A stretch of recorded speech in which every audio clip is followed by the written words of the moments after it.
Hello, my name is Christopher Flores, and my PowerPoint presentation is called The Not So Picture Perfect American Family.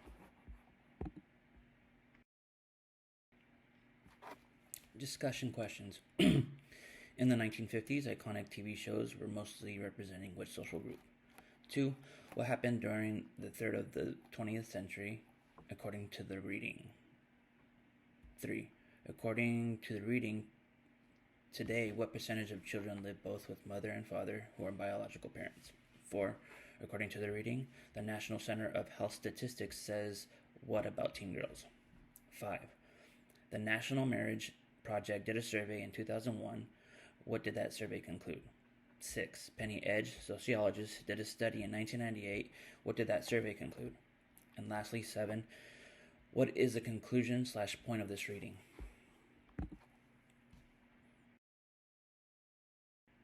The 1950s, their iconic TV shows and their hidden agendas.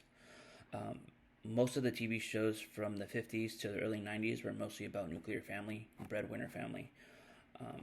Having a family that looked perfect was the ideal. As you saw or as you read in the reading, a lot of the politicians at the time were always trying to show people that they were perfect, that they had this perfect life, they had this perfect family. But we all know that that was what they wanted people to see. That wasn't the actual truth. The 50s TV shows were about the nuclear family. Here are some shows that I did my research on and that I've seen. One is My Three Sons, Leave It to Beaver. In the 60s, TV shows about nuclear families were Father Knows Best, Family. 70s TV shows about the nuclear family, The Wonder Years, Eight is Enough, and lastly, in the 80s and 90s, TV shows about the nuclear family. Family Matters, even though it was about a black family, African American family, they still had that perfect family. And then The Cosby Show, likewise. But yeah, so not to say that there isn't any more TV shows about nuclear family, but it was more prevalent back, between the 50s and the 90s.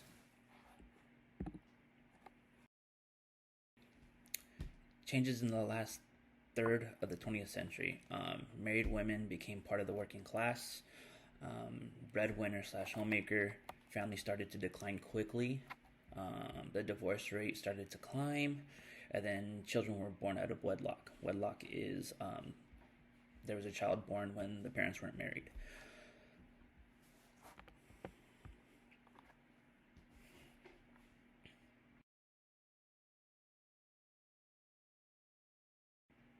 Children and their living arrangement. The traditional family started to get replaced by the variety of living arrangements. That means like single families, foster homes, having a step family, even living with like grandma, cousins, that kind of thing. Um, Sometimes children would live with family members that were other than their biological parents. 58% of children lived with two parents who were married and biologically related. 42% of children are either living with a single parent other than or other family members, non biological parents, step parents, family, etc.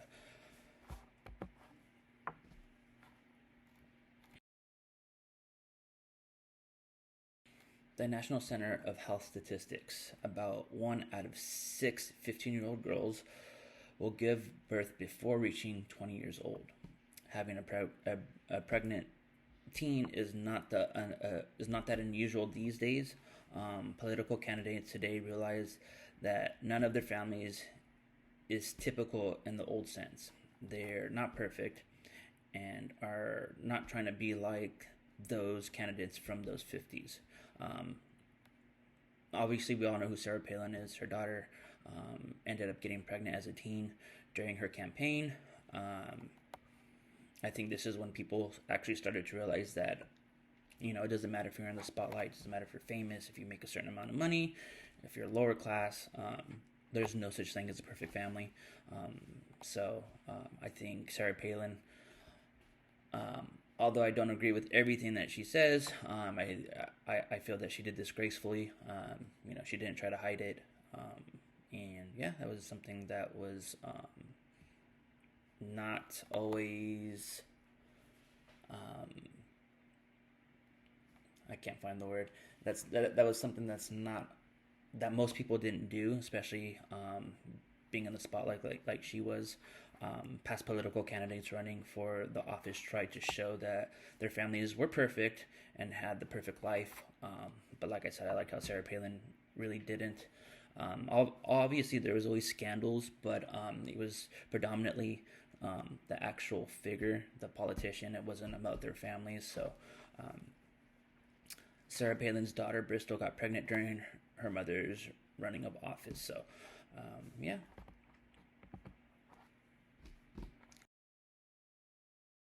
The National Marriage Project did a survey in 2001 based on what's important to women. Over the past few decades, the emotional reward of family life have become more essential to Americans as compared bringing home a paycheck or raising offspring. 80% of women in their 20s agree that having a husband who can communicate about their deepest feelings is better than having a husband who makes good money. Um, Personal satisfaction, the feeling that your family is helping you grow and develop as a person while communicating and being open. This is the kind of ethos people use in evaluating their families' lives. Practical concerns still matter, but that shouldn't be the only thing that they that hold your family together. Um, so yeah, same thing. They're trying to say that women. They did this study in 2001 that 80% of women in their 20s said that they would rather have a husband that could talk about their feelings, that were honest, other than making a paycheck. I'm not sure if I believe that. Today, I know quite a few people that are looking for stability, somebody that could take care of them.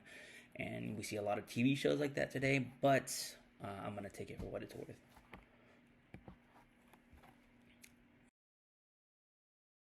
Penny Edgell, a sociologist, did a liberal and conservative survey on pastors who are Protestant. Protestant is a denomination in the Christian faith.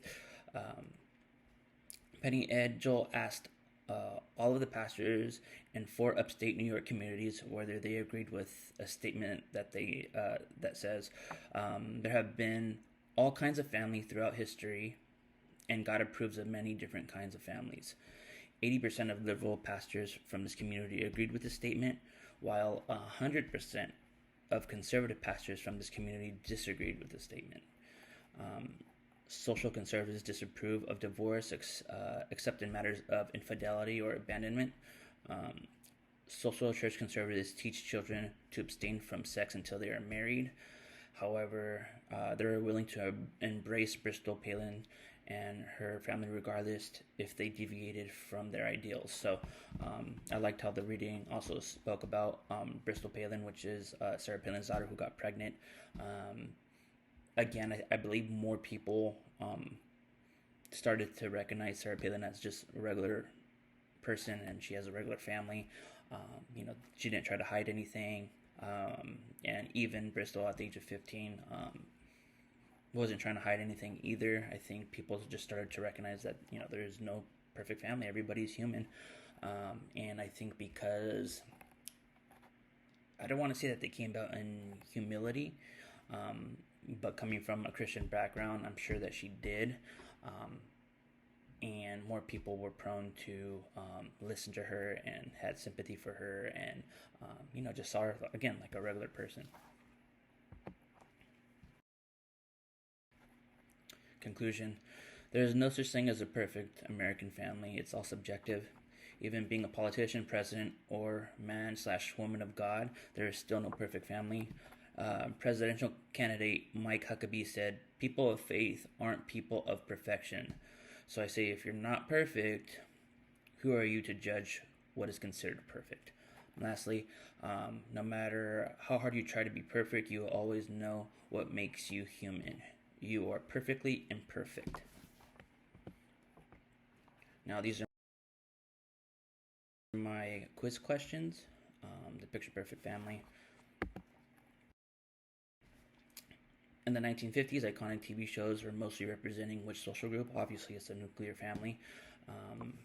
That was the ideal. What happened during the last third of the 20th century according to the reading? It's both B and C. B says breadwinner homemaker family was declining at a fast rate, and married women started to work more, divorce rates were high, and more children were born outside of marriage.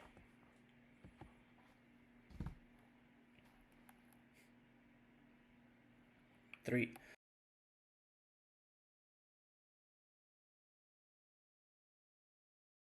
According to the reading, to date only blank percent of children live with both mother and father who are married and biological parents. That is 50%. So that's more than half.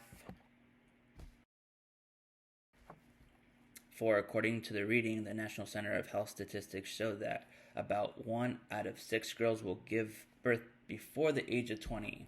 At what age will that be? It would be 15 years of age, just like I showed in the slide. 5. The National Marriage Project did a survey in 2001 that said more than blank percent of women in their 20s agreed that it is more important to have a husband that can communicate about his deepest feelings rather than having a husband who makes a lot of money. What is the percentage? That is 80%. Like I said, I wasn't sure if I believed it, but yeah, I guess the author did his research. 6. Penny Edgell, sociologist, did a study in 1998 where he asked all of the pastors in 4 upstate New York communities whether they agreed that there have been all kinds of family throughout history and that God approves of many different kinds of family. Blank percent of pastors from the more liberal Protestant denomination agreed. However, blank percent from the conservative denominations did not agree. What were the 2 percentages? That would be 80 to 100. Last, number 7. What is the conclusion / point of this reading? Do not get pregnant because you will need to have a shotgun wedding. No, that's not it. It's B. There is no such thing as a perfect family. Even people in the spotlight still have their struggles like everyone else. So this would be my student activity. Instructions. Watch one episode of a TV show from the 50s / 60s. Example, Leave It a Beaver. Put on your sociologist glasses. Then watch one episode from a TV show from the 2000s. Example, The Fosters, Shameless. Put on your sociology glasses. Then 3.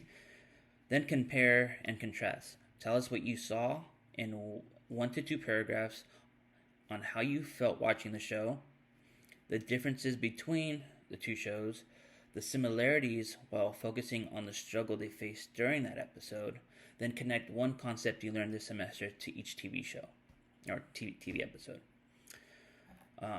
Then submit a poster board or PowerPoint slide on both slideshows. This would be the rubric. 1. You need to have a title. Must have complete sentences. Must have photos. Grammar and punctuality is a must. Connect one concept and struggle. Make sure your name is on the activity. So this was kind of an example. I chose I Love Lucy, put a title, put my name, then the directions, and this would be for the 50s. And then the Fosters had a title, my name, and then you could write a paragraph or 2. And that would be the end of my slideshow. Thank you for listening and enjoy the rest of your day.